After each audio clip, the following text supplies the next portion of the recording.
Tim bermasker Balai Konservasi Sumber Daya Alam (BKSDA) akan melakukan nekropsi terhadap bangkai paus balin atau balin whale yang terdampar di pantai Lambaru Nejit, Kecamatan Pekanbadak, Kabupaten Aceh Besar, Aceh. Protokol kesehatan COVID-19 tetap diberlakukan dalam kegiatan tersebut. Kepala BKSDA Aceh, Agus Arianto, mengatakan pihaknya akan segera menerjunkan tim ke lokasi penemuan bangkai paus balin yang terdampar di pesisir Lambaru.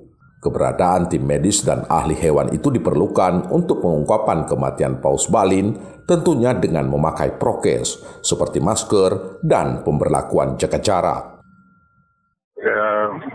Ya kita nekropsi kemudian kita taruh, ya meskipun kita tahu penyebabnya apa, nanti biasanya itu kan SOP-nya kita nekropsi, bedah bangkai, kemudian ya kita kuburkan supaya tidak menimbulkan bau dan menimbulkan penyakit juga ke masyarakat.